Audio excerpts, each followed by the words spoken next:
आप सबको जय श्री की। तो ये समय है परमेश्वर के वचन से कुछ बातों को सीखने का, कुछ बातों को समझने का। आइए हम सीखें परमेश्वर के वचन से। कल वान्या और अभिषा की स्कूल में स्पोर्ट्स मीट थी, स्पोर्ट्स डे था। मैं वहां गया था तो वहां पे एक बैनर लगा हुआ था और उस बैनर पे जो मैंने पढ़ा वो आज का प्रचार है। वहां मैंने पढ़ा कि जमीन पे चलो, दिमाग स्वर्ग में रखो। वो मुझे बहुत अच्छा लगा।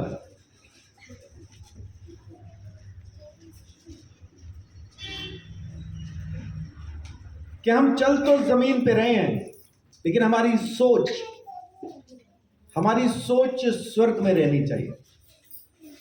माने हर घड़ी ये सोच के सोचें कि आपकी सोच स्वर्ग में देखी जा रही है। आपके कदम जमीन पे हैं, परमेश्वर नहीं देख रहा, लेकिन आपकी सोच स्वर्ग में है जिसे वो देख रहा है। और ये कल मैंने इनके स्कूल में पढ़ा और वहीं से वो मेरे दिमाग में तब से लगातार चल रहा। पता नहीं आप लोग ऐसा कुछ चीजें पढ़ते हैं कि नहीं, मेरे साथ ये हो जाता है।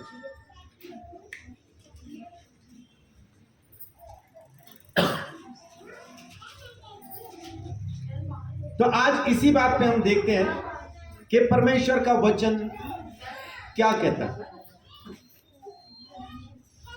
कुलूसियों पहला अध्याय, कुलूसियों 3 अध्याय, कुलूसियों 3 अध्याय उसकी 1 से लेके 3 तक। अतः जब तुम मसीह के साथ जिलाए गए तो स्वर्गीय वस्तु की खोज में रहो, जहाँ मसीह विद्यमान है और परमेश्वर के दाहिनी ओर बैठा है। पृथ्वी पर की नहीं परंतु स्वर्गीय वस्तुओं पर ध्यान लगाओ, क्योंकि तुम तो मर गए और तुम्हारा जीवन मसीह के साथ परमेश्वर में छिपा हुआ है। इधर कुछ खास बात चल रही तो मैं थोड़ी देर के लिए चुप हो जाता हूँ। पूरी हो जाए तो मुझे बता दीजिए, फिर मैं आगे प्रचार शुरू करूंगा।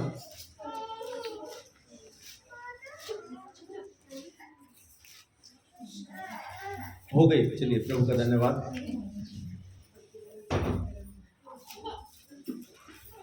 जी दोबारा से पढ़ दीजिए एक बार। अतः जब तुम मसीह के साथ जिलाए गए, हाँ जी, तो स्वर्गीय वस्तुओं की खोज में रहो, जहाँ मसीह विद्यमान है और परमेश्वर के दाहिनी ओर बैठा है। पृथ्वी पर की नहीं परंतु स्वर्गीय वस्तुओं पर ध्यान लगाओ, हाँ जी। क्योंकि तुम तो मर गए और तुम्हारा जीवन मसीह के साथ परमेश्वर में छिपा हुआ है। आमीन। देखिए बाइबल क्या कहती है। सोच, मेरा मन, सोच माने मेरा मन। एक बार देखते हैं मन के बारे में, जल्दी से 2-3 आयतें देख लेंगे कि मन के बारे में परमेश्वर का वचन हमें क्या कह रहा है। मत्ती 5:8,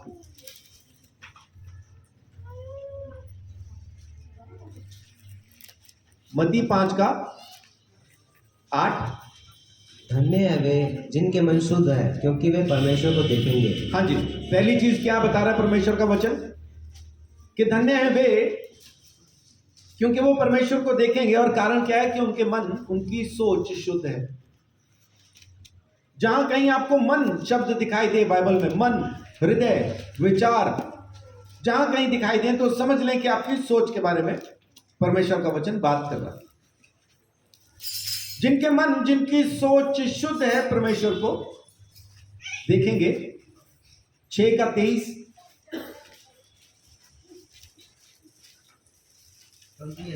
परंतु यदि तेरी आंख बुरी हो तो तेरा सारा शरीर भी अंधियारा होगा। इस कारण वह उजियाला जो तुझ में है, यदि अंधकार हो तो वह अंधकार कैसा बड़ा होगा। दूसरी चीज क्या परमेश्वर का वचन बता रहा है कि हमारी आंख से ही हमें पता चलता है कि किससे हमें प्रेम करना है, किससे हमें नफरत करनी है, किस पे हमें गुस्सा है, किस पे हमें शांति है, कौन सी चीज चुरानी है, कौन सी चीज लेके भागना है। कौन सी चीज मुझे चाहिए, ये आंख से ही पता चलता है। ये आंख अगर अंधेरी है, माने परमेश्वर के वचन के खिलाफ है, तो फिर सारा शरीर अंधेरा है। क्योंकि आंख हमारे शरीर का, हमारी आत्मा का दिया है, ये रोशनी है हमारे शरीर के लिए, हमारी आत्मा के लिए। और तीसरी चीज देखिए 22 का 37,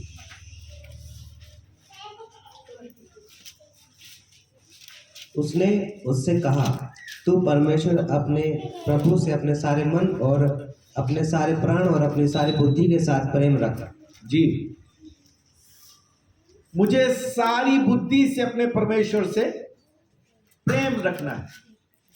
इसका मतलब है कि मेरी सोच में और कुछ भी आना नहीं चाहिए। परमेश्वर है माने परमेश्वर है, बस। मैं हूं, खुदा है और कोई नहीं है। मेरी सोच में उठते बैठते सोते जागते सिवाय खुदा के और कुछ होना नहीं चाहिए, कुछ भी नहीं होना चाहिए। जो मैं करूं उस सोच से करूं कि मेरी सोच खुदा के सामने है, उसके सिंहासन के सामने। अब लौट के आते हैं कुलुस्सियों 3 अध्याय के अंदर। पहली आयत में जो सबसे पहली चीज लिखी गई वो है कि यदि तुम मसीह के साथ जिंदा किए गए हो, तो हम मरे हैं कुछ चीजों के लिए। हमें कुछ चीजों के लिए मरना जरूरी है। प्रभु यीशु मसीह के साथ हमारा मर जाना जरूरी है, तभी हम उसके साथ जिंदा किए जाएंगे, तभी हम उसके साथ जिंदा किए जाएंगे। अगर हम यीशु के साथ मरे नहीं तो जिंदा भी नहीं हो पाएंगे। तो यीशु मसीह के साथ मरना। अब देखिए, प्रभु यीशु मसीह हमारे लिए, या यूं कहा जाए कि हम प्रभु यीशु मसीह में 3 जगह पे मरे हैं, 3 बातों में मरे हैं। सबसे पहली है पाप। रोमियो 6 अध्याय उसकी 2 आयत। कदापि नहीं, हम जब पाप के लिए मर गए तो फिर आगे को उसमें कैसे जीवन बिताएं। क्या लिखा है? हम पाप के लिए मर गए हैं तो उसमें आगे जिंदगी कैसे बिताएं। अब ये पाप के लिए मर गए का माने क्या है कि पाप क्या शरीर में हम करते हैं? नहीं, परमेश्वर कह रहा है पाप तुम सोच में करते हो, पाप तुम्हारी सोच में है। नूह के जमाने के अंदर जब पानी से जमीन को परमेश्वर ने खत्म किया या साफ किया, हर एक प्राणी जो जमीन के ऊपर था, जो सांस ले रहा था, हर एक प्राणी को परमेश्वर ने खत्म कर दिया, मिटा दिया। जिनको बचाना चाहा उनको जहाज में रख छोड़ा। सिवाय पानी के जानवरों के, जो जल के जंतु हैं, उनके सिवाय सब प्राणी मर गए। जल के जंतु क्यों बच गए? क्योंकि जल से खत्म किया गया, तो पानी तो था ही, इसलिए वो बच गए। लेकिन बाकी तमाम प्राणी जो पृथ्वी के ऊपर थे, सबको परमेश्वर ने खत्म कर दिया। हर एक प्राणी को परमेश्वर ने खत्म किया। क्यों किया? कारण सिर्फ एक था कि उनकी सोच खराब थी। वचन कहता है कि वो जो कुछ सोचते थे वो बुरा था। उत्पत्ति 6:5 में लिखा है, आप बाद में पढ़ लीजिएगा। उत्पत्ति 6:5 कहता है कि वो जो कुछ सोच रहे थे, उनकी सोच में पैदा होने वाली हर एक सोच बुरी थी, खराब थी। तो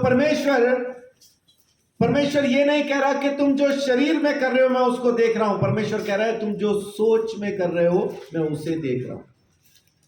तो हम चल तो जमीन पे रहे हैं, लेकिन वचन क्या कह रहा है कि हमारा मन, हमारी सोच, हमारे ख्याल परमेश्वर के साथ, उस स्वर्ग के साथ जुड़े रहने चाहिए। मेरी हर सोच परमेश्वर के सामने खुली किताब के जैसी है। तो मैं जो सोच रहा हूं परमेश्वर पढ़ रहा है, परमेश्वर देख रहा है। मेरी हर सोच पे परमेश्वर की नजर है, इसलिए ये सोच के सोचें कि परमेश्वर आपकी सोच को देख रहा है। आप क्या कर रहे हो उससे परमेश्वर को कोई दिक्कत नहीं, लेकिन दिक्कत है इस बात से कि आप सोच क्या रहे हैं, आपकी सोच में क्या है। इसलिए यीशु मसीह भी जब जमीन पे आता है तो एक ही प्रचार करता है, सोच बदलो, मन फिराओ, रिपेंट, बदल जाओ। रिपेंट का मतलब होता है यू टर्न लेना। सीधे जा रहे थे, अब यू टर्न लेके आप वापस आ गए। आपके पीछे रोशनी है, आप रोशनी से दूर जा रहे हैं तो आप खुद अंधेरे में जा रहे हैं, लेकिन जिस दिन आप यू टर्न लेके वापस आएंगे दोबारा से रोशनी में आ जाएंगे। तो आपको यू टर्न लेना और वापस आना जरूरी है, अपनी सोच को बदल लेना जरूरी है। सोच, अब आप यूं सोचें, अपने कद को थोड़ा बढ़ा दीजिए। कितना लंबा हो जाना है आपको? ज्यादा नहीं, सिर्फ इतना लंबा अपने आप को सोचें कि आप चल तो जमीन पे रहे हैं, आपके पांव जमीन पे हैं और आपका सर स्वर्ग में है। आप चल जमीन पे रहे हैं लेकिन आपका सर स्वर्ग में है, आपके पांव जमीन पे, सोच स्वर्ग में है। ये कल मैंने पढ़ा अपनी बेटी के स्कूल में, मुझे उसी वक्त सब कुछ समझ में आ गया, वही मैं समझा रहा हूं या कोशिश कर। परमेश्वर का वचन साफ कहता है कि पहली चीज क्या है कि हमें प्रभु यीशु मसीह के साथ, प्रभु यीशु मसीह के लिए पाप में मरना जरूरी है। मेरी सोच में पाप नहीं होना चाहिए, मेरी सोच शुद्ध होनी चाहिए, साफ होनी चाहिए, ताकि परमेश्वर जब उसको पढ़े तो परमेश्वर को भी पसंद आए। ये सोच अच्छी है। दाऊद के अंदर एक ही खूबी थी, बच्चा ही था, लिखा है अभी वो लड़का ही था, उसके गाल पे लाली अभी बाकी थी, अभी वो जवान नहीं हुआ था, लड़का था, लड़कपन में था, लेकिन परमेश्वर ने उसको राजा होने के लिए चुन लिया। सिर्फ एक खूबी उसके अंदर थी कि उसका मन, उसकी सोच परमेश्वर के जैसी। ऐसा कोई सोच सकता है क्या कि जैसा परमेश्वर सोचता हो वैसा इंसान सोचे? आज तक किसी दूसरे की गवाही मैंने नहीं देखी, सिर्फ एक की गवाही, जिसकी गवाही खुद परमेश्वर ने दी कि मनुष्य मेरे मन का सा व्यक्ति है, इसलिए मैंने उसको चुना। और किसी की गवाही मैंने आज तक ना सुनी, ना पढ़ी, ना देखी। परमेश्वर ने गवाही दी दाऊद की, इसलिए उसको जंगल में भी संभाल के रखा। शेर, चीते, भेड़िए, भालू, परमेश्वर दाऊद के हाथ से उनको मरवा देता। ऐसा कौन सा शख्स होगा कि शेर का जबड़ा पकड़ के उसको फाड़ दे? ऐसा कोई नहीं होता। दाऊद ये कर दिया करता था। कैसे? क्योंकि परमेश्वर साथ में है। गोलियत को पत्थर मारता है, सामने से उसके माथे में लगता है, लेकिन गोलियत मुंह के बल गिर जाता है। कैसे? क्योंकि परमेश्वर साथ है। परमेश्वर के साथ होने की वजह क्या है? उसकी सोच स्वर्ग में है, पांव जमीन पे हैं, सोच स्वर्ग में। आपके भी पांव तो जमीन पे ही होंगे, लेकिन आपकी सोच जिस दिन, वो अभी भी हो सकती है, जिस दिन से मेरी मुराद है जब आप चाहें तब। परमेश्वर नहीं करेगा वो, अगर उसने करना होता तो आपको कहता ना, ये आपको करना, ये हिस्सा मेरा है, आपका है, कि पांव जमीन पे और सोच स्वर्ग में। पहली चीज, किसके लिए मरना है? पाप के लिए। अब हम पाप के लिए मर गए और प्रभु यीशु मसीह के लिए जिंदा हैं। यीशु के लिए मरना नहीं है, जिंदा हो जाना। पाप के लिए मर जाओ, प्रभु यीशु मसीह के लिए जी उठो, जिंदा हो जाओ। और दूसरी बात, एक और हिस्सा देखिए, 7 आयत, रोमियो 6 का 2 आपने पढ़ा, अब 7 भी पढ़ दीजिए, फिर 11 पढ़ दीजिए। क्योंकि जो मर गया वह पाप से छुटकर धर्मी ठहरा। जो मर गया वो क्या हुआ? वो धर्मी हो गया, क्योंकि उसका पाप से छुटकारा हो गया, क्योंकि उसका पाप मर गया, वो पाप के लिए मर चुका है और अब धर्म के लिए वो जिंदा हो गया। 11 आयत पढ़िए। ऐसे ही तुम भी अपने पाप को इसीलिए ऐसे ही तुम भी अपने आप को पाप के लिए तो मरा, परंतु परमेश्वर के लिए मसीह यीशु में जीवित समझो। आमीन। पाप के लिए मरा हुआ, लेकिन परमेश्वर के लिए मसीह यीशु में जिंदा समझो। पहला पत्रस 2 अध्याय। हमारा पाप के लिए मर जाना लाजमी है, तभी हम परमेश्वर के लिए प्रभु यीशु मसीह में जी उठेंगे, और ना सिर्फ जी उठेंगे बल्कि हम पाप से आजाद होके धर्मी भी कहलाएंगे। आमीन। पहला पत्रस 2 अध्याय उसकी 24 आयत। वह आप ही हमारे पापों को अपनी देह पर लिए हुए क्रूस पर चढ़ गया। उसने खुद ही हमारे पापों को अपने ऊपर उठा लिया है। अब हमें अपने पापों से छुटकारे के लिए मेहनत की जरूरत नहीं है। मेरे सारे के सारे पाप प्रभु यीशु मसीह ने खुद अपने ऊपर उठाए हैं। मैंने उसके ऊपर डाले नहीं, मैंने उसको मजबूर नहीं किया कि मेरे पाप तुझे उठाने ही पड़ेंगे। मैंने ऐसा कोई दाम नहीं चुकाया कि यीशु मजबूर हो के मेरे पापों को उठा ले। उसने खुद मेरे पाप उठाए हैं, अपनी मर्जी से उठाए हैं, क्योंकि बाप ने कहा। बाप ने क्यों कहा? क्योंकि बाप मुझ पापी से मोहब्बत करता है। अपनी मोहब्बत के बाइस, अपने प्यार के बस में होके परमेश्वर ने अपने इकलौते बेटे को कहा, मैं इससे मोहब्बत करता हूं लेकिन ये पापी है। मैं संजीव से प्यार करता हूं लेकिन ये पापी है। जा जाके इसके पापों को अपने ऊपर उठा ले, तब ये मेरा बेटा कहला सकेगा। और यीशु मसीह अपनी मर्जी से आया, कोई खींच के घसीट के नहीं लाया उसको, अपनी मर्जी से आया मेरे पापों को उठाने के लिए, ताकि मुझे मेरे पापों के दंड से आजाद करके परमेश्वर की संतान बना दे। आमीन। हालेलुया। परमेश्वर की महिमा हो। इससे बड़ा प्रेम, इससे बड़ा उपकार, इससे बड़ा दान कोई क्या दे सकता?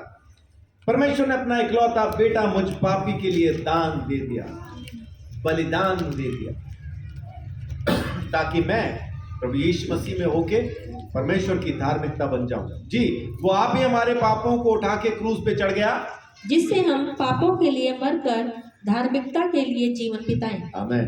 अब हम पापों के लिए मर गए, लेकिन धार्मिकता के लिए जिंदगी बिताना अब जरूरी है ना। पहली आयत में लिखा है जो हमने पढ़ी कुलुसियों में 3:1 में, कि अगर तुम जिंदा किए गए हो, जिंदा किए जाने से पहले मरना जरूरी है। तो पहली चीज, किस चीज के लिए हम मरे? पाप के लिए।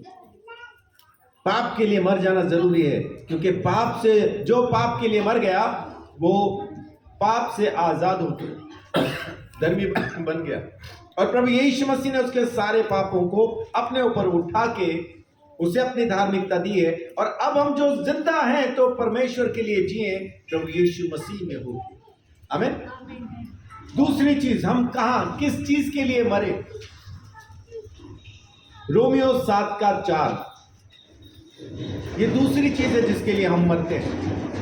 वैसे ही है मेरे भाइयों, तुम भी मसीह की देह के द्वारा व्यवस्था के लिए मरे हुए बन गए, कि उस दूसरे के हो जाओ जो मरो में से जी उठा, ताकि हम परमेश्वर के लिए फल लाए। आमीन। तो दूसरी चीज क्या है जिसके लिए हम मर गए? वो है व्यवस्था। अगर कोई मर जाए, जैसे किसी ने खून किया, या एक हमारे हिंदुस्तान की एक घटना को लेके चलते हैं, राजीव गांधी को जिसने मारा, उसके साथ क्या हुआ था? क्या वो पकड़ा गया था? क्या हुआ उसके साथ? हाँ जी, जिसने उसको मारा था वो पकड़ा नहीं गया था, एनकाउंटर हो रहा था। और जब उसको आखिर में लगा कि अब मुझे पकड़ लेंगे, तो उसने आत्महत्या कर ली। उसने और एक लेडी ने, दो थे, दोनों ने मिलके आत्महत्या कर ली थी। अब इसने आत्महत्या कर ली, तो क्या अब इसको राजीव गांधी के खून में कोई सजा हो सकती है? क्यों नहीं हो सकती? क्योंकि वो मर गया तो व्यवस्था से आजाद हो गया। अब कानून उसके ऊपर काम नहीं करता क्योंकि वो मर चुका। बाइबल हमें बताती है कि प्रभु यीशु मसीह में जब हम आए तो हम भी इस कानून के लिए जो परमेश्वर ने यहूदियों को दिया था, इस व्यवस्था के लिए मर गए। अब जब मैं मर गया हूं तो ये व्यवस्था मुझ पे राज करेगी क्या? अब ये मुझ पे राज नहीं करती। क्यों? क्योंकि अब मैं व्यवस्था के लिए मर गया, लेकिन जिंदा किसके लिए हूं? मसीह यीशु के लिए, उस परमेश्वर के लिए। आज की तारीख में अगर आप अपने आप को व्यवस्था के द्वारा धर्मी ठहरा के परमेश्वर तक पहुंचना चाहते हो तो आप खतरे में हो। मैं आपको जताए देता हूं जैसा पौलुस ने जताया, जैसा पौलुस ने चिताया कि अगर कोई व्यवस्था के द्वारा अपने आप को धर्मी ठहराना चाहता है तो एक बात को गांठ बांध लीजिए कि फिर आपको सारी व्यवस्था पूरी करनी है, तब आप धर्मी ठहर पाएंगे। एक भी आज्ञा तोड़ते हैं तो पूरी व्यवस्था के खिलाफ आप चले गए, पूरी व्यवस्था आपके खिलाफ खड़ी है। तो अपने आप को अपने कर्मों से, व्यवस्था के आज्ञा पालन से अपने आप को धर्मी ठहराने की कोशिश न करें। प्रभु यीशु मसीह ने आपको धर्मी ठहरा दिया, बस अब उसके लिए जीना शुरू करें। अब व्यवस्था आप पे राज नहीं करती है, अभी आपको दोषी नहीं ठहरा सकती, अब आपके ऊपर ये इल्जाम नहीं लगा सकती है, मुजरिम नहीं बना सकती है। परमेश्वर ने, प्रभु यीशु मसीह ने हमें इस परेशानी से आजाद कर दिया। तो आइए अब परमेश्वर को महिमा देते हुए, परमेश्वर की तारीफ और प्रशंसा करते हुए प्रभु यीशु मसीह के लिए जिंदा रहना सीख जाएं, ताकि उसके साथ बढ़े, उसके नाम को महिमा दें, उसके नाम की प्रशंसा और तारीफ करने पाए। गलातियों 2:19।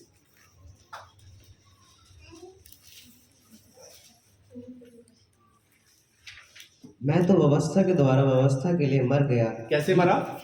मैं तो व्यवस्था के द्वारा और व्यवस्था के लिए मर गया कि परमेश्वर के लिए जीऊं। आमीन। व्यवस्था के द्वारा, व्यवस्था के लिए मर गया। गलातियों 2:19 में लिखा है।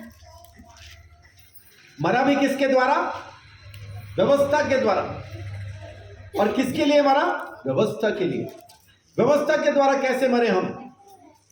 क्योंकि प्रभु यीशु मसीह ने व्यवस्था को पूरा करके हमें इस व्यवस्था से आजाद किया। यीशु मसीह जो सूली पे चढ़ के श्रापित हुआ, कैसे हो पाया श्रापित? क्योंकि व्यवस्था में लिखा है, इस वजह से। अक्सर लोग कहा करते हैं कि वो तो खुद को नहीं बचा पाया, तुम्हें क्या बचाएगा? तुम तो पागल हो जो प्रभु यीशु मसीह के पीछे चल पड़े। वो तो खुद को नहीं बचा पाया तो तुम्हें क्या बचाएगा? लेकिन उनको ये नहीं पता कि प्रभु यीशु मसीह को श्रापित होना जरूरी था। प्रभु यीशु मसीह को श्रापित होना जरूरी था, और श्रापित होने के लिए 2 में से एक तरीका उसको अपनाना था। 2 में से एक तरीका अपनाना था। एक तरीका हो सकता था कि वो व्यवस्था को तोड़ता और श्रापित हो जाता, क्योंकि वचन कहता है श्रापित है वो जो व्यवस्था की बात को पूरा ना करे। तो प्रभु यीशु मसीह व्यवस्था को तोड़ के भी श्रापित बन सकता था। क्या उसने ऐसा चुना? नहीं, यह आसान था, बल्कि क्या आज्ञा तोड़ता और श्रापित हो जाता, लेकिन ऐसा उसने नहीं किया। लेकिन गलातियों 3 अध्याय के अंदर लिखा है, 3:13 कहता है कि व्यवस्था में लिखा है कि जो लकड़ी पर लटक के मरता है वो श्रापित है। लिखा है वहां, पढ़ दीजिए। मसीह ने जो हमारे लिए शापित बना, हमें मोल लेकर व्यवस्था के शाप से छुड़ाया, क्योंकि लिखा है, जो कोई काठ पर लटकाया जाता है वह श्रापित है। जी, क्योंकि व्यवस्था में लिखा है कि जो काठ पे लटकाया जाता है वो श्रापित है। यीशु मसीह ने इस मुश्किल मौत को सिर्फ इसलिए चुना ताकि वो मेरे और आपके लिए श्रापित बन सके। वो आराम से भी मर सकता था, लेकिन उसने इस मौत को इसलिए चुना ताकि वो व्यवस्था का पालन करते हुए श्रापित बने, मेरे और आपके लिए वो अपनी जान दे। आसान था पहला तरीका कि वो पाप करता और श्रापित हो जाता, लेकिन यीशु मसीह ने वो आसान रास्ता नहीं चुना। यीशु मसीह ने रास्ता चुना आज्ञा पालन का। परमेश्वर की आज्ञा को माना, व्यवस्था को पूरा किया, काठ पे लटक के मरा और हमारे लिए श्रापित बन गया। हालेलुया। यीशु की महिमा हो, उसकी प्रशंसा और तारीफ। उसने इस भयंकर मौत को अपनी मर्जी से चुना ताकि परमेश्वर के सामने वो सदा सदा और सदा के लिए धर्मी बना रहे। यीशु मसीह की सोच में भी कभी पाप नहीं आया, इसलिए उसने कभी पाप किया ही नहीं। दूसरा कुरिन्थियों 5:21 कहता है, वो जो पाप से अज्ञात था उसी को उसने हमारे लिए पाप ठहराया ताकि हम प्रभु यीशु मसीह में होके परमेश्वर की धार्मिकता बन जाए। आज की तारीख में अगर हम धर्मी हैं तो इस वजह से क्योंकि यीशु मसीह हमारे लिए श्रापित बना, और वो लकड़ी पे लटक के मरने की वजह से। जब कोई आपको कहे ना कि वो तो खुद को नहीं बचा पाया तो तुम्हें क्या बचाएगा, तो कहना भाई वो मुझे बचाने के लिए ही लकड़ी पे लटका था, वो लकड़ी पे ना लटकता मैं बच नहीं सकता। अपनी मर्जी से लटका था, कोई उसको लटका नहीं सकता। मौत उसने खुद चुनी थी, ये मौत मुझे मरना है। दुनिया उसके लिए मौत मुकर्रर नहीं कर सकती थी, हम उसको यूं मारेंगे। उसने पहले से बता रखा था मैं यूं मरूंगा। भविष्यवाणियों में बताया था सूली चढ़ के मरूंगा। भविष्यवाणियों में बता रखा था कैसा कैसा मेरे साथ होगा, पहले से बता रखा था। भजन संहिता के अंदर सारी भविष्यवाणी आपको मिल जाती हैं। मजाक उड़ाएंगे, उसको सिरका पिलाएंगे, उसके कपड़े बांट लेंगे, उसको सूली पे चढ़ाएंगे, उसका खुद का अपना दोस्त उसको धोखा देके पकड़वा देगा। सब कुछ बताया, सब कुछ बताया। उसके मुंह पे थूकेंगे, दाढ़ी नोचेंगे, सब बताया, सब बताया। तो वो पहले से तय करके आया था मुझे यूं मरना है। लोगों ने अचानक से पकड़ के नहीं मार दिया उसको, वो सब जानता था। उस परमेश्वर का धन्यवाद कि उसने अपने इकलौते बेटे के द्वारा अपनी ही व्यवस्था से हमें आजाद कर दिया, क्योंकि उसको मालूम था उसकी दी हुई व्यवस्था के मुताबिक कोई भी धर्मी नहीं ठहर पाएगा, क्योंकि सबकी सोच में पाप है, सबकी सोच में पाप है। तो दूसरी जगह, पहला हम पाप के लिए मरते हैं मसीह यीशु में, और दूसरा हम मरते हैं व्यवस्था के लिए। तीसरा देखिए हम किस चीज के लिए मरते हैं। तीसरा हम मरते हैं इस संसार की आदि शिक्षाओं के लिए। इस संसार की आदि शिक्षाओं के लिए। आदि शिक्षाएं कौन सी हैं? जो शुरू से चलती आ रही हैं, जिसको सनातन शिक्षा कहते हैं। कुलुसियों 2 अध्याय, कुलुसियों 2 अध्याय उसकी 20 आयत से लेके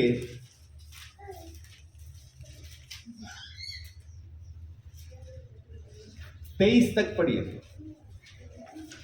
जबकि तुम मसीह के साथ संसार की आदि शिक्षा की ओर से मर गए हो, तो फिर क्यों उनके समान जो संसार के हैं जीवन बिताते हो? तुम ऐसी विधियों के वचन स्पष्ट कहता है कि जब तुम आदि शिक्षाओं के लिए मर गए हो तो फिर तुम्हें संसार के जैसा जिंदगी बिताने की जरूरत नहीं है। लेकिन बहुत से मसीही, बहुत से ऐसे लोग जो आज यीशु मसीह को जानते हैं, वो आज भी उन्हीं शिक्षाओं में हैं। मंगलवार को बाल नहीं काटना, वीरवार को कपड़े नहीं धोना, छत के नीचे बैठ के नाखून नहीं काटना, कोई पीछे से आवाज दे तो काम नहीं बनेगा, चलते हुए चीख मार दी तो 5 मिनट रुक जाओ, बिल्ली ने रास्ता काट दिया तो थोड़ा ठहर जाओ, पहले पत्थर फेंको, शाम को झाड़ू ना मारो। हाँ, पति को मार सकते हैं, घर में नहीं मारो, है ना। शाम को पति को ही पड़ता झाड़ू, शाम को अगर कोई बीवी कह रही है ना, शाम के समय फोन पे उसको कोई पूछे कि क्या कर रही हैं, और वो शाम को कह रही झाड़ू मार रही हूं, समझ जाओ पति को मार रही है ना, क्योंकि घर में तो मारेगी नहीं शाम को। और ऐसी बहुत सारी चीजें है ना, अमावस हो तो खाना नहीं, ग्रैंड लगा हो तो नहाना नहीं, है ना, बहुत कुछ ऐसा है, बहुत कुछ ऐसा है। ये वो शिक्षाएं हैं जो आदि से चली आ रही, किसी को नहीं पता कब शुरू हुई, है ना। परफ्यूम लगा के पेड़ के नीचे से नहीं निकलना, नहीं तो स्त्री मिल जाती है। अच्छा, चुड़ैल कहते हो उसको? ठीक, कितनी गंदी बात है, स्त्री को चुड़ैल कह रहे हैं।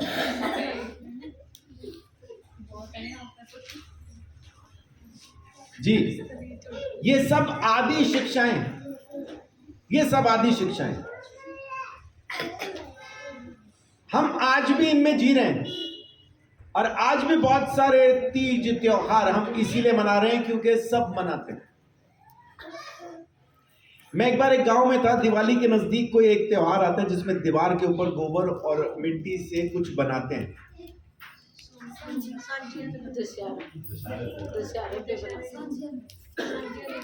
बनाते हैं, क्यों बनाते हैं?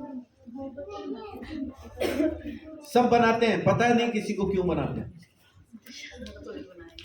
मैं हिसार में था, वहां एक बुजुर्ग आंटी बैठी थी, मैंने उसको पूछा कि ये क्यों बनाते हैं, तो बड़े ध्यान से उसको देख के बोल रही सब बनाते हैं। मैं कहा ये तो मुझे भी पता, हमें पता नहीं है। मैं आपको अपनी गुजरी जिंदगी से एक वाकया बताता हूं, क्योंकि हम लोग झाड़ियों में पाए जाने वाले प्राणी। एक दिन बैठे थे ऐसा ही, और कहीं से उड़ता हुआ एक हरा तिकोना टुकड़ा कपड़े का आ गया जो झंडे जैसा था। हम वहां नशा ही कर रहे थे, तो हमने क्या किया, वहां पे एक लंबा सा डंडा पड़ा था, बस हमने वो झंडा वो डंडे में लगाया और वहीं पे ईंटें ऊंटे पकड़ के थोड़ा सा उसको खड़ा कर दिया। ये जीरकपुर से जब पंचकुला को जाओ तो लेफ्ट हैंड पे पड़ता था वो, ये जो हमने डंडा खड़ा किया। अब मुझे पता है, एक दिन मैं जीरकपुर से बस में आ रहा था और मेरे आगे एक बुजुर्ग अंकल बैठे हुए थे, मैं ऐसा खिड़की के साथ मैं भी बैठा था। तो मैं ये देखने के लिए थोड़ा सा सावधान हुआ कि वो झंडा आने वाला होगा, देखूं अगर बैठे हैं तो, अगर बैठे होंगे तो अगले स्टॉप पे उतर जाऊंगा। तो मैं उस तरफ बड़े ध्यान से देख रहा था। जब बस वहां से गुजरी तो अंकल ने मत्था टेका। अब मुझे तो पता है वहां क्या है, हम ही ने खड़ा किया। मैंने अंकल को पूछा, मैं कहा अंकल अभी आपने जो मत्था टेका किसको टेका?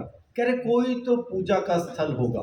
मैं कहा मैं बता दूं ना अगर ये पूजा का स्थल क्या है। किसी को नहीं पता क्यों हो रहा है, लेकिन क्योंकि सब कर रहे हैं इसलिए सब कर रहे हैं। यीशु मसीह कहता है वहां से निकल के आओ। भजना अमली पहले कैसेट बहुत चली पंजाब में, तो उसको आके कोई कहता है बाबा जुल्ली चक प्रगट हुआ, कहता जेड़ा है ही जुल्ली चक ओदे कोल की है। तो वो उसको कहता है गल कोई नहीं, अन्ने मगर अन्ना लग गया, कोई भेड़ चाल है ना और कुछ नहीं। वो मानती नहीं कहती भेड़ चाल थोड़ी है, इतने लोग पागल हैं।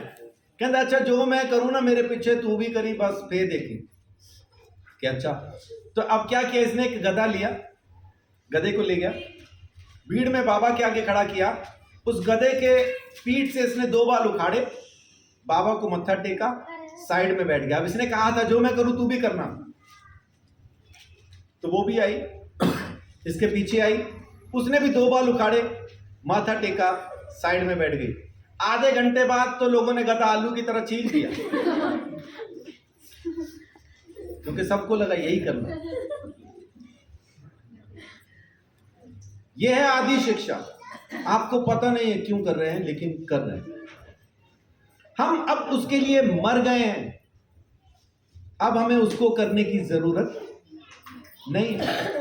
वचन में पढ़ा, अभी आपने पढ़ा, एक बार दोबारा से 20 आयत से पढ़ दीजिए। जबकि तुम मसीह के साथ संसार की आदि शिक्षा की ओर से मर गए हो, तो फिर क्यों उनके समान जो संसार के हैं जीवन बिताते हो? जी। तुम ऐसी विधियों के वश में क्यों रहते हो कि ये न छूना, उसे न चखना और न उसे हाथ लगाना। ये सब वस्तुएं काम में लाते लाते नष्ट हो जाएंगी, हाँ जी, क्योंकि ये मनुष्य की आज्ञाओं और शिक्षाओं के अनुसार हैं। हाँ जी। अब देखिए, गौर कीजिए इस बात पे कि कौन कौन सी आदि शिक्षाओं के लिए हम मर गए जो इंसान ने आज्ञाएं दे के बना रखी हैं। अब आप मुझे वो बताएं, ऐसी कौन सी चीज है जो आज की तारीख में हम पूज रहे हैं, कर रहे हैं, जो इंसान ने नहीं बनाई। हम जितने भी पूजा पाठ में जितने भी उसके अंदर हम जा रहे हैं, वो सब इंसान ने ही तो बनाया।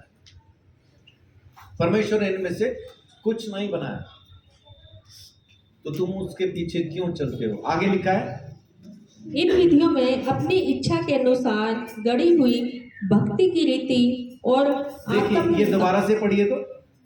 इन विधियों में अपनी इच्छा के इन अनुसार विधियों में अपनी इच्छा के अनुसार गढ़ी हुई भक्ति, घड़ी हुई भक्ति, यानी जैसा आपने चाहा वैसा उसको गढ़ के आपने भक्ति करना शुरू कर दिया। मैं ऐसा ही करूंगा और वैसा ही दूसरों ने उसको फॉलो करना शुरू कर दिया। ये अपनी इच्छा से गढ़ी हुई भक्ति है। परमेश्वर ने नहीं कहा कि ऐसा करना, ये हमने खुद सोचा, खुद विचारा और इसको गढ़ के हमने तैयार किया। हम बाइबल बहुत बार पढ़ते हैं, ये हिस्सा कभी समझ में आया? हम पढ़ के निकल जाते हैं। मैं बहुत बार निकल गया हूं, खाली आपकी बात नहीं कर रहा। बहुत से पोर्शन ऐसे बाइबल के जिसको मैं भी यूं ही निकल गया हूं, अभी तक मुझे समझ में नहीं आए। जिस दिन आएंगे उस दिन आएंगे, अभी नहीं आए। अगर आपको ये नहीं आया अभी, दिक्कत नहीं, आना ही है। आज नहीं, कल नहीं, परसों नहीं, जब आप लगातार बाइबल पढ़ रहे हैं आपको समझ में आएगा ही। एक बार सवाल आपके अंदर आ जाए वचन को पढ़ते हुए, उसके जवाब आपको वचन से मिलने लगेंगे, तब आप कहोगे अरे ये तो कभी पहले ध्यान नहीं दिया, ये तो लिखा है, ये तो लिखा है। अब यहाँ पे क्या लिखा है कि वो गढ़ी हुई भक्ति है जो उन्होंने अपनी सोच, अपने विचारों से खुद तैयार कर रखी है। जी आगे। और आत्महीनता और शारीरिक योगाभ्यास के भाव से ज्ञान का नाम तो है, परंतु शारीरिक लालसाओं को रोकने में इनसे कुछ भी लाभ नहीं होता। जी, तो आप इसका अभ्यास तो कर सकते हैं, लेकिन इससे आपको लाभ नहीं होगा, लाभ नहीं होगा, क्योंकि ये इंसान की बनाई हुई विधियां हैं।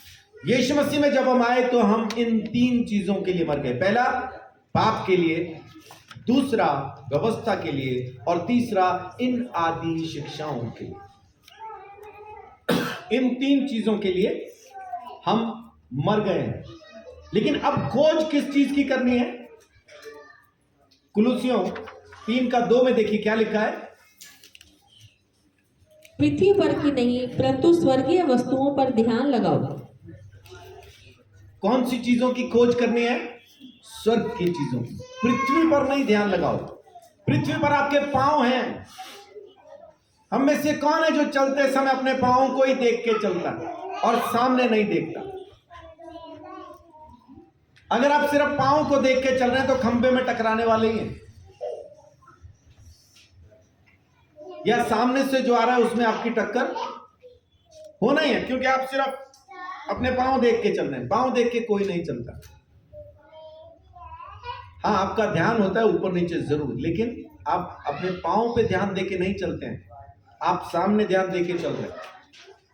परमेश्वर का वचन कहता है कि हम चल तो जमीन पे रहे, लेकिन हमारी सोच स्वर्ग में होनी चाहिए। हमारा ख्याल, हमारा ध्यान उन चीजों में होना चाहिए। स्वर्गीय वस्तुओं में अपना ध्यान रखिए। इसकी 17 आयत भी पढ़ दीजिए। वचन में या काम में जो कुछ भी करो सब प्रभु यीशु के नाम से करो और उसके द्वारा परमेश्वर पिता का धन्यवाद करो। आमीन। वचन में, काम में, जैसा भी जो करो परमेश्वर के लिए करो। और ऐसा कब कर पाएंगे आप? जब आपकी सोच परमेश्वर के साथ मिल जाएगी, जब आपकी सोच स्वर्ग में खुल जाएगी, तब आपके काम भी जमीन पे परमेश्वर के लिए शुरू हो जाएंगे। तब आपका चलना भी परमेश्वर के लिए होगा, आपका सोचना भी परमेश्वर के लिए होगा। तब आप परमेश्वर के लिए पूरी तरह से काम आने के लायक बन जाएंगे।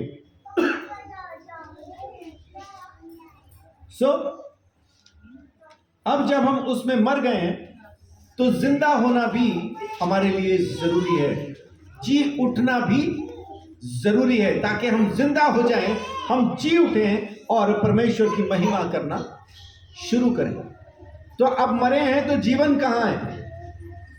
जीवन है यीशु में, जीवन है यीशु में। यूहन्ना 17 का 2 और 3। मर तो गए लेकिन अब जी उठना है, तो जी कहां उठना है आपको? यीशु में। आमीन। यूहन्ना 17 का 2-3। क्योंकि तूने उसको सब प्राणियों पर अधिकार दिया है कि तू जिन्हें भी तूने उसको दिया है उन सब को वह अनंत जीवन दे। आमीन। 3 भी पढ़िए। और अनंत जीवन यह है कि वे तुझ एकमात्र सच्चे परमेश्वर की ओर यीशु मसीह को जिसे तूने भेजा है जाने। आमीन। तो अनंत जीवन किसके पास है? यीशु मसीह के पास। तो पाने के लिए करें क्या? परमेश्वर को और प्रभु यीशु मसीह को जान लो। आप जानते कहां हैं चीजों को? सोच में। हाँ, मैं ये जानता हूं। कपड़े प्रेस करना, किस तरह से कपड़े प्रेस किए जाते हैं, मैं जानता हूं। आपको ये पता कहां होता है? ये जानकारी कहां होती है आपके पास? आपकी सोच में। आप जो कुछ भी जानते हैं अपनी सोच में जानते हैं। अगर आप परमेश्वर को जानते हैं, प्रभु यीशु मसीह को जानते हैं, तो अपनी सोच में जानते हैं। और अगर आपकी सोच में कुछ और है, कोई और है, तो फिर आप परमेश्वर को, यीशु मसीह को नहीं जानते, क्योंकि आपकी सोच में कुछ और है, आपकी सोच में कोई और है। अगर परमेश्वर है सोच में, अगर यीशु है सोच में, तो आप उसको जानते हैं, और उसको जानते हैं तो आपके पास वो अनंत जीवन है। मेरी बात हो रही थी किसी के साथ, तो मैंने उनको कहा, मैं उद्धार पाऊंगा नहीं, मुझे मोक्ष की तलाश नहीं है, मैं मोक्ष पाऊंगा नहीं, पा चुका हूं।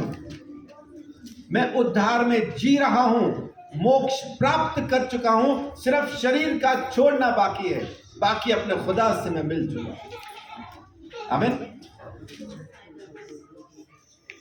उस परमेश्वर के साथ आपकी मुलाकात है। अगर आप उस परमेश्वर को जानते हैं तो आपके पास जीवन है, क्योंकि जीवन मसीह यीशु में है। रोमियो 5 का 10।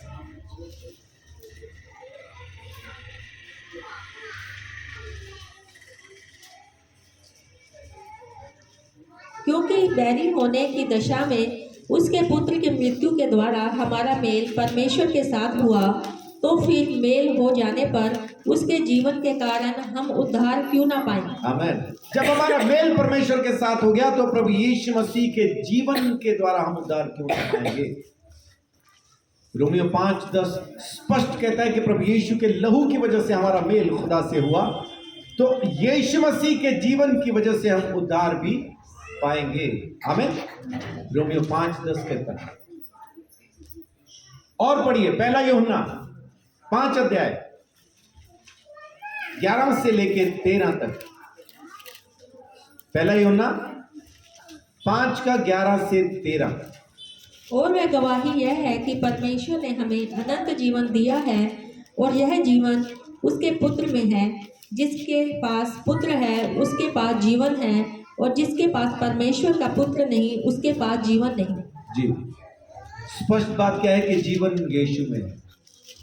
अगर मैं मर गया हूं पाप के लिए, अगर मैं मर गया हूं व्यवस्था के लिए, अगर मैं मर गया हूं आदि शिक्षाओं के लिए, तो मैं जिंदा हूं मसीह यीशु के लिए। बहुत जरूरी है कि मैं प्रभु यीशु मसीह के लिए फिर जिंदा हो जाऊं। मेरे ख्याल में ये आयत है, पक्का कंफर्म नहीं कहता हूं, लेकिन गलातियों 6:14 देखिए क्या कहती है।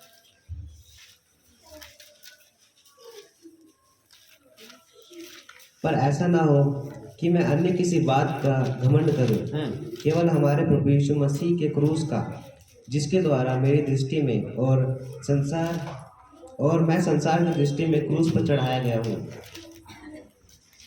यहां पे पौलुस कह रहा है कि मैं संसार मेरी दृष्टि में सूली पे चढ़ के मर गया और संसार की नजर में मैं सूली पे चढ़ के मर गया। लेकिन ये आयत वो नहीं है जो मेरे दिमाग में थी। 2:20 देखिए तो। मैं मसीह के साथ क्रूस पर चढ़ाया गया हूँ। जी, मैं मसीह के साथ क्रूस पर चढ़ाया गया। अब मैं जीवित ना रहा, अब मैं मर गया हूं। किसके साथ? मसीह यीशु के साथ। कहां पे? क्रूस पे। मैं भी यीशु मसीह के साथ सूली पे चढ़ा और मैं भी यीशु मसीह के साथ सूली पे चढ़ के मर गया हूं। पर मसीह मुझ में जीवित है। पर यीशु मुझ में जिंदा है। और अब जो मैं जिंदा हूं और मैं शरीर में अब जो जीवित हूँ तो जी। केवल उस विश्वास से जीवित हूँ जो परमेश्वर के पुत्र पर है, जिसने मुझसे प्रेम किया और मेरे लिए अपने आप को दे दिया है। आमीन। अब मैं सूली पे चढ़ के संसार के लिए तो मर गया हूं, लेकिन अब जो मैं जिंदा हूं तो सिर्फ इस विश्वास से जिंदा हूं कि मसीह यीशु मुझ में जिंदा है, क्योंकि परमेश्वर ने उसको मेरे लिए दे दिया। आमीन। तो इतना ही आज मैं आपसे कहना चाहता हूं कि हम संसार में तो हैं लेकिन संसार के नहीं हैं। हम जिंदगी तो संसार में बिता रहे हैं लेकिन संसार के लिए जीना नहीं है। हम रहते तो संसार में हैं लेकिन संसार के बारे में सोचना नहीं है। जैसा संसार हमें कहता है वैसा हमें नहीं चलना है। हमें वैसा चलना है जैसा परमेश्वर कहता है कि चलो। यहां तो दांत के बदले दांत और आंख के बदले आंख है, लेकिन परमेश्वर के राज्य में दुश्मन से मोहब्बत है। अब मेरी सोच में क्या है परमेश्वर जानता है। तो आप चल तो जमीन पे रहे हैं लेकिन अपनी सोच को, अपने विचार को परमेश्वर के सामने खुली किताब के जैसा समझिए। आपका एक भी विचार परमेश्वर से छुपा हुआ नहीं है। आपका हर एक विचार जब परमेश्वर को प्रसन्न करने वाला हो जाएगा, मैं ईमानदारी से कहता हूं, ना तो आपके शरीर में एक भी रोग रहेगा और ना आपकी जिंदगी में एक भी परेशानी रहेगी। बोलिए आमीन। आमीन। आमीन। ऐसे टाइम पे बोल देना चाहिए, है ना, जल्दी से बोल देना चाहिए।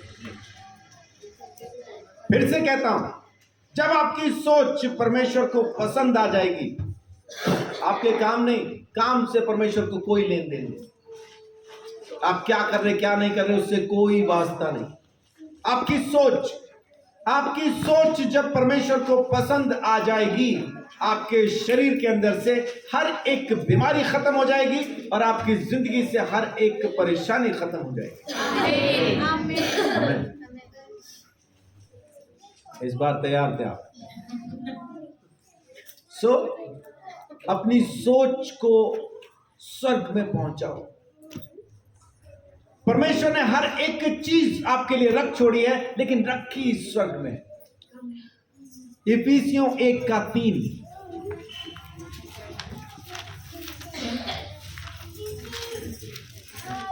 हमारे प्रभु यीशु मसीह के परमेश्वर और पिता का धन्यवाद हो कि उसने हमें मसीह में स्वर्गीय स्थानों में सब प्रकार की आत्मिक आशीषें दी हैं। आमीन। कहां पे दी है?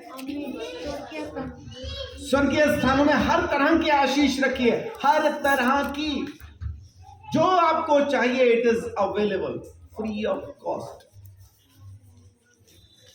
मुफ्त में ले लो, मुफ्त में सब कुछ रखा है, लेकिन रखा स्वर्गीय स्थानों में है। हम जमीन पर ढूंढ रहे हैं, मिलता नहीं। रोते, कलपते, चिल्लाते, चीखते हैं और मिलता नहीं।